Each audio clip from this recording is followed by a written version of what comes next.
Comment vas-tu, mon cher Panasonic? Cousin de Samsung, il va bien. J'ai écouté juste avant là ta React du coup. Ah, ça va, qu'est-ce qu'on a pensé des petites théories, le banquet, C'est une belle idée. On peut au moins s'accorder sur le fait que... Franchement, il y a que ça, il y a que le délire. Parce que de toute façon, le rêve, il est enfantin. On le voit, même Barbe Blanche, quand il écoute le rêve qui vient de la bouche de Roger, et c'est le même, il lui dit, mais t'es un gamin, t'es un enfant, tu vois. Et donc forcément, le rêve, et même là, Sanji, il lui dit, mais t'as un problème au cerveau. Enfin, examine son cerveau, il est fou cet enfant, tu vois. Donc c'est un truc enfantin, ça c'est sûr. Faut pas s'attendre à que ça soit une dinguerie de ouf. Ça va être marrant et enfantin. Mais après, faire de ça que ça soit le Rio Poneglyph, ah non frère. Tous ces sacrifices pour un banquet, frérot.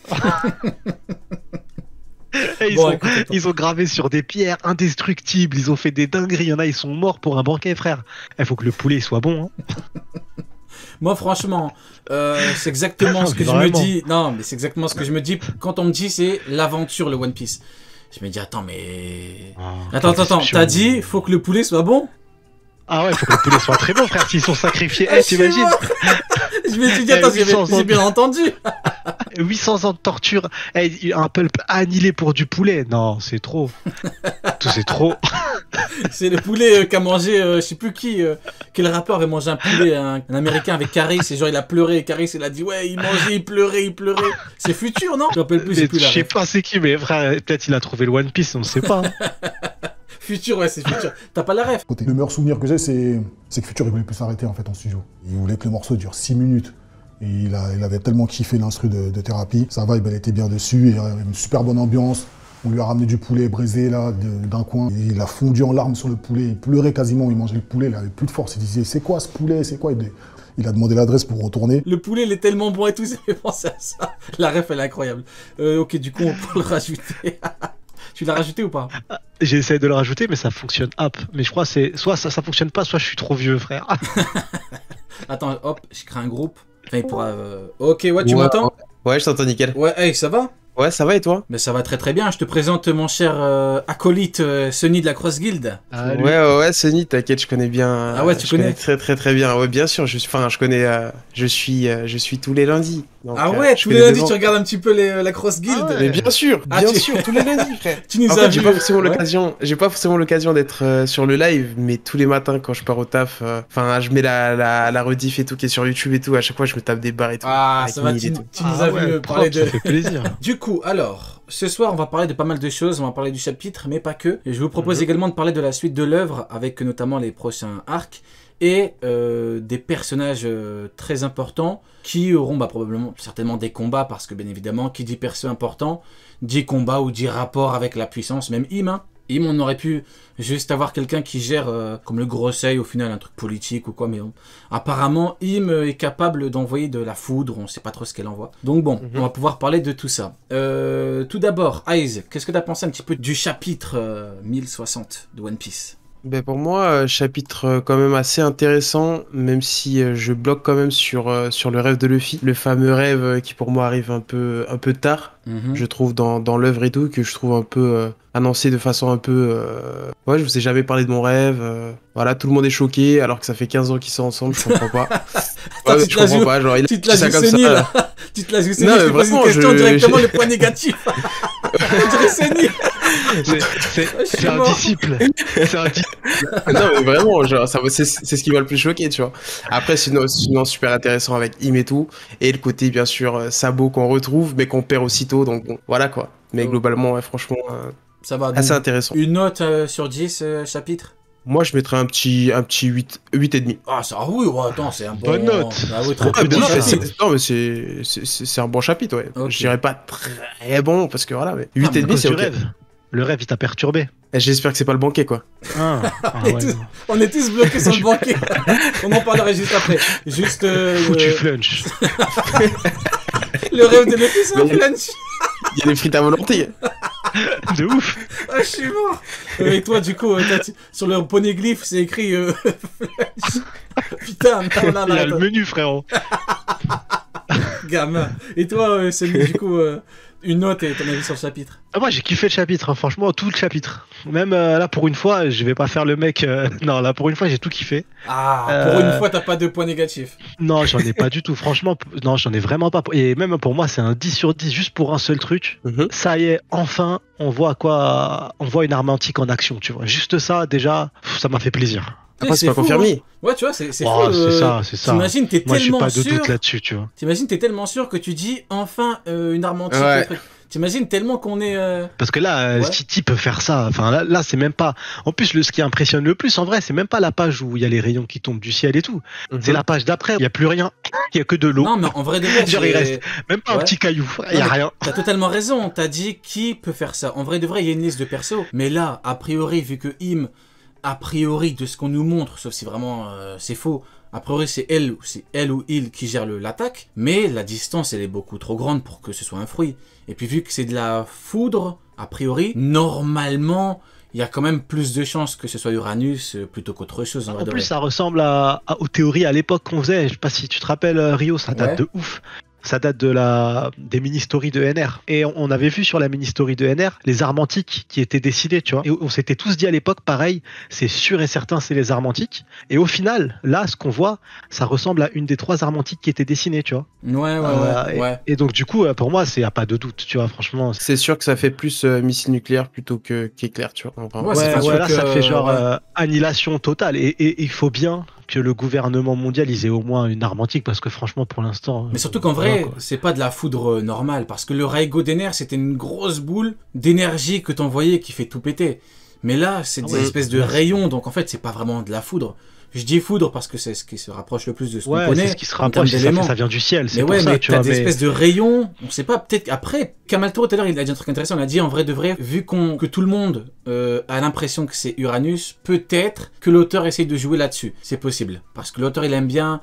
L'auteur, quand il te donne pas l'info directement, quand c'est pas écrit, voilà, il y a toujours moyen pour que ce soit autre chose. Maintenant, c'est clairement le problème, c'est du coup, c'est quoi? On peut démarrer comme ça. Problématique. Si ce n'est pas Uranus, en vrai, qu'est-ce que c'est? Qu'est-ce que c'est, ouais. Mais après, pour moi, c'est ambigu, parce qu'on voit l'œil de Im et tout, mais derrière, tu vois pas qui l'a lancé, finalement. Tu vois, après, tu sais pas. C'est Im, encore une fois, pour moi, c'est toutes les armes antiques. Par exemple, on dit Poséidon, c'est une arme antique, mais Poséidon, elle contrôle les monstres marins. Enfin, au final, elle est capable de les contrôler, mais la vraie menace, les vrais monstres, c'est les monstres marins. C'est pas elle directement.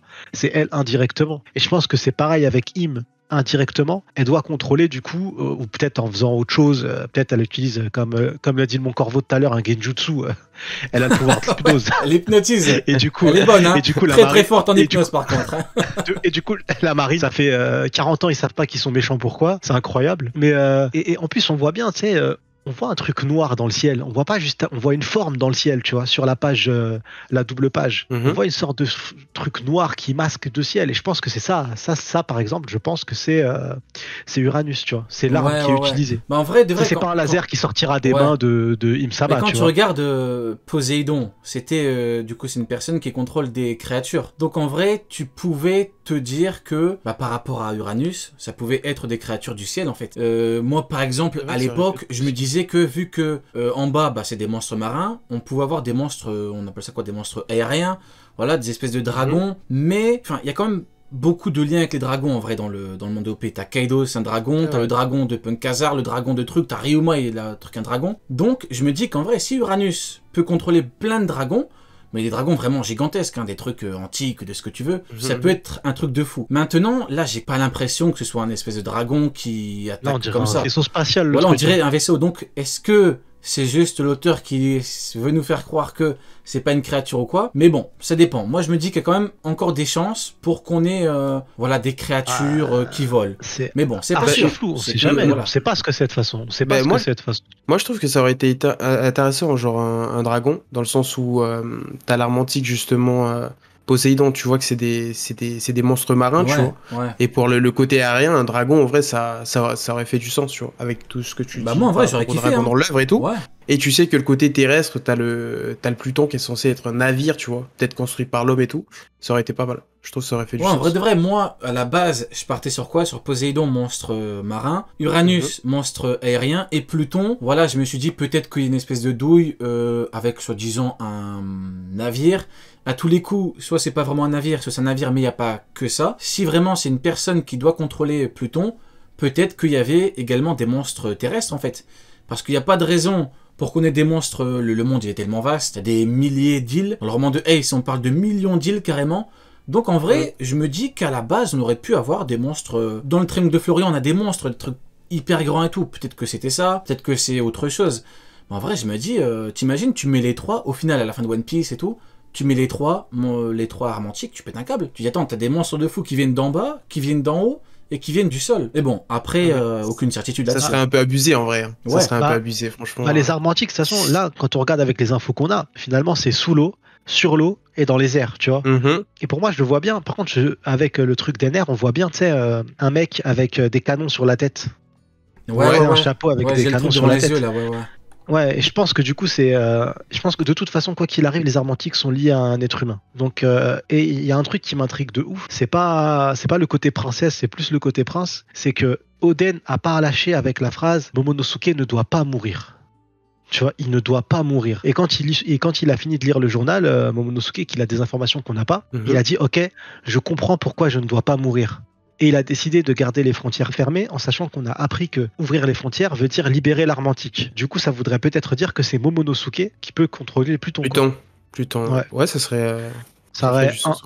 Avec les infos qu'on a, je trouve que c'est ça le sens logique. Après, avec et Oda, puis maintenant il est adulte, il peut nous sortir une autre information, donc qui fait que du coup il y a un nouveau truc, une nouvelle pièce dans le game qui chamboule tout, tu vois. Mais pour l'instant, pour moi, le plus cohérent, que Momonosuke contrôle Pluton. On te parle de Iori. Sirène, du coup, il y a beaucoup qui disent Iori qui contrôle Pluton. Ouais, non, je me dis, si c'était Iori, elle l'aurait fait voyager dans le temps aussi. Iori, elle a fini dans une maison de joie, la pauvre, tu vois. Je me dis, il est romantique, quoi. Je sais pas, je trouve ça. Big up à Denjiro, hein. Merci beaucoup Denjiro. Tu dois la protéger de protéger la fille d'Oden. Surtout quand tu sais que derrière, justement, avant de quitter Wano, tu sais que Momonosuke il est amené à revenir dans l'histoire en fait avec Yamato. Tu sais qu'il aura un rôle à jouer, tu vois. Donc c'est possible, c'est grave possible qu'il débarque avec Pluton et tout. Ça serait lourd. Ouais. Puis là, le fil a dit ouais, je n'ai pas besoin et tout. Donc en vrai de vrai, le fait qu'ils disent j'en ai pas besoin, c'est justement peut-être pour nous dire que plus tard il en aura besoin. Et c'est quand il en aura besoin que quelqu'un débarquera. De ouf. Et surtout qu'elle elle a été mise au second plan, tu vois, la sœur de Momo. Pendant tout l'arc, elle a pas été mise en avant. Et qu'après, on nous dise plus tard que c'est elle le personnage important pour la fin de la saga. Tu souffles parce qu'au final, Vivi, si jamais la théorie c'est que Vivi, c'est elle qui peut posséder ou contrôler l'armantique. Elle a été mise en avant tout à la Basta. Après, pour Shirahoshi, elle a été mise en avant pendant tout l'île des hommes poissons. Et là, c'est Momo qui a été mis en avant. C'est pas à aucun moment on parle de sa sœur, quoi, réellement, tu vois. Ouais, non, t'as raison. Non, mais après, je sais pas pourquoi. Après, je trouve même qu'elle a pas eu un rôle si important, hein, je t'avoue, dans l'histoire de. Je trouve pas qu'elle a eu un rôle si important. Moi, honnêtement, quand j'ai vu une histoire, j'ai un petit peu soufflé. Je souffle très rarement, mais pour Iori, qu'on me pardonne, mais j'ai soufflé très très fort avec son histoire. Je me rappelle à l'époque, je faisais des React Live comme je suis là, et c'est l'une des seules fois où vraiment j'ai soufflé. J'ai dit Iori, c'est bon, je souffle. Mais bon, après, c'est peut-être j'ai pas accroché avec le perso et tout, l'histoire, j'ai pas trop aimé. Mais moi, même à la fin, contre Roshi, quoi, genre, on s'est dit même au niveau quand elle a fait l'action avec le clou et tout, on s'est dit peut-être vas-y, elle va faire un truc et tout, elle va se réveiller. Non, honnêtement, j'ai soufflé. Pas du tout, putain. Avec Orochi, je me suis dit, mais non. Et puis, elle joue de la flûte, elle est là, elle joue de la flûte, tranquille et tout, mais derrière, elle fait rien. Ouais, et Orochi, il était vraiment, il est resté debout longtemps. Mais Orochi, c'est un mec sale, quoi. C'est un mec qui se bouge pas, quoi. Il reste debout, il était déterminé. Je reste debout. Franchement, Orochi, tu lui donnes le haki des rois, il a le haki des rois offensif. Vu comment il est déterminé, ce mec-là, c'est une dinguerie. Il est resté debout jusqu'à la fin. Si Aramaki, il avait la même volonté, franchement, il serait allé loin. Ouais, Shanks n'aurait pas pu l'humilier, malheureusement. Après, on sort un petit peu les dossiers sans la marine, là. Bon, on tire sur l'ambulance, là. Mais on tire sur le cercueil, frérot, là, c'est un autre bail. D'ailleurs, faudrait en parler rapidement, mais depuis Aramaki, c'est calme, hein, les amis au niveau. C'est calme, franchement. C'est très très calme. Hein. En tout cas, moi, les anglophones ne me font plus chier avec Admiral et Yonko Level. Je vois plus de pépé Aramaki perso. Je vois plus de Pépé Aramaki nulle part. C'est porté disparu. Ça n'existe plus. Les pépés, ils ont duré peut-être un mois en vrai, le temps de la pause. Jusqu'à ce qu'on découvre que le mec est vachement frauduleux. Ouais. D'ailleurs, le temps, il l'a fait en 2 parties. Putain, il a fait 1054 avec Sabot. Et le pire, c'est que là, tu disais, putain, tu peux encore avoir de l'espoir et tout. Tu dis, bon, on n'a pas le contexte et tout. Mais là, Shanks, c'est terminé. Le mec, il a levé les mains. Ouais, c'est vrai. C'est vraiment fait humilier. C'est triste en vrai. Grosse triste ce qu'ils ont fait. Du coup, par rapport au chapitre, bon, là, on a parlé un petit peu de trucs. Parlons maintenant du rêve de Luffy, le banquet. Quel est ton avis sur... Je vais pas te demander pour toi c'est quoi le rêve de Luffy parce que c'est un truc faut réfléchir longtemps. À mon avis, si t'as pas d'idée concrète, c'est pas un truc. Là, pour le coup, faut, à mon avis, faut réfléchir longtemps dessus. Mais pour toi, qu'est-ce que tu penses de l'idée du banquet pour commencer?